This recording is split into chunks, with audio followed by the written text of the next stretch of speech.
Today, I want to talk a little bit about Conor McGregor. He's been in the news a lot. There's a lot of speculation upon who he's going to face next, and I think there's a fun talking point, so I want to get into that. But before we can project sort of who Conor fights next, I want to talk a little bit about where he is now. And where he is now is obviously it's a guy who it seems like his best days are behind him, right? Mentally doesn't seem like a guy who's all there nowadays, but when you actually look at him in the octagon, his performances haven't been the same. It hasn't been the same guy that we were used to seeing on that 6-7 fight win streak when he first came into the UFC. And ever since the Khabib Nurmagomedov loss, things have gone downhill for Conor. You could really say ever since he defeated Eddie Alvarez and got to the top of the mountain, accomplished all of his dreams that he set out in his life financially and in terms of championships and all that, double champion in the UFC.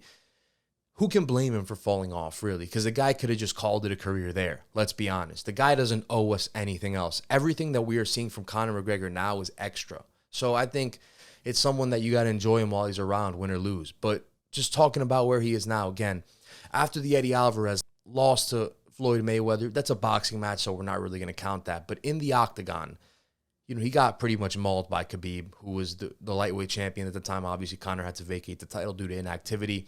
And it's been a rough road for him, losing 3 of 4 fights, having lost to Dustin twice, right, to Khabib. Conor's last fight that he won was January 18, 2020. But it was against Donald Cerrone.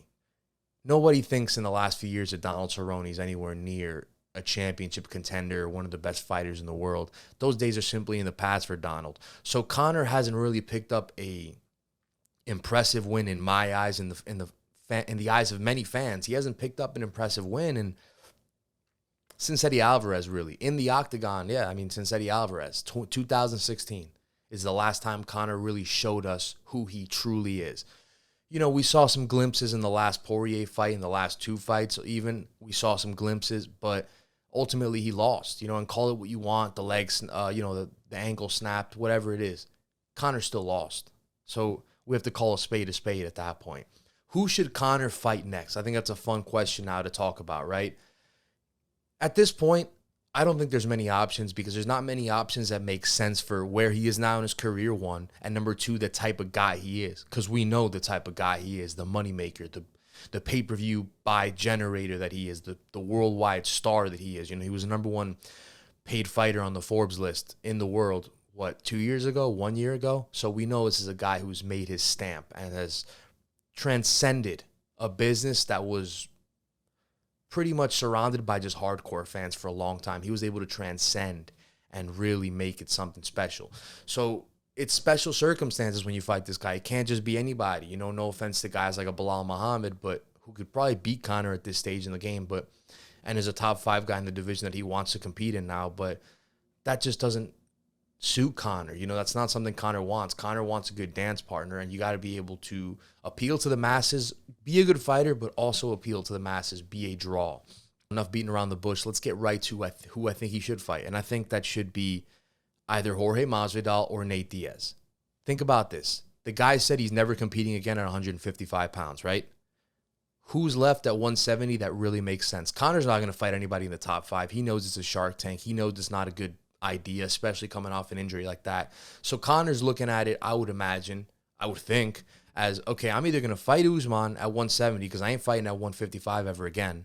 I'm going to fight the champion in Usman, cut the line if I can because I am Conor McGregor, or I'm going to fight a guy like Nate Diaz, who's a good dance partner who I could draw pay-per-views with. Also, Jorge Masvidal, who's a good dance partner who I could draw pay-per-views with. I'm going to do that and then get a little bit of credibility in the welterweight division. And then I will fight Kamaru Usman for the title. Maybe then it'll be justified. Maybe then Dana won't think it's crazy. Because I think a lot of people, including the president of the UFC, Dana White, think, well, listen, you're a star. Yes, there's a lot of things that you can do, a lot of privileges that you have that other people don't. But crossing the line all the way to being able to, or cutting the line rather, all the way into being able to fight Usman for the title right away, I don't think that's wise. I just don't think that's smart. And Conor likes to reference his fight. He's saying, I fought at 170. I have a knockout at 170. Yeah, Conor, that was a fight we just touched on in 2020 against Donald Cerrone. But let's be real about that, man. Like, it's Cowboy. Cowboy is not a real 170 pounder. Cowboy's a true 155 pounder that would have fought 155 had you agreed to fight him at 155. But you said 170, so the fight was 170. So yeah, back to, Diaz and Masvidal. I think those are the two fights that make sense, one or the other. You do the trilogy with Diaz or you do the fight with Masvidal. Either one makes sense. Diaz is a big name. He fights at 170 now. We know he ain't never going back down to 155. Again, a big star. And, a fight that's been buzzing for a long time. Another fight that's been buzzing for maybe not as long, but for some time now is Jorge Masvidal versus Conor McGregor. We know that Conor McGregor, or that Jorge Masvidal rather, is paid pretty handsomely by the UFC. I would imagine the UFC want to get the best bang for their buck out of the remaining fights on Jorge's deal, given what they're paying him. So they're going to want to put him up against guys that could draw them money. Who's better to draw money with than Conor McGregor? Think about it. So my mindset on this, just to wrap up, I think it's either going to be Diaz or Masvidal. If Dana White doesn't really care about the integrity of the sport and the infrastructure of rankings and all that stuff, just what makes sense, McGregor will fight Usman for the title next. Do I envision McGregor fighting at 155? I don't think so. I think the only way you get Conor back down to 155 again is if you can reassure him that he's fighting for the belt next, which, again, just like the 170 proposition, doesn't seem fair.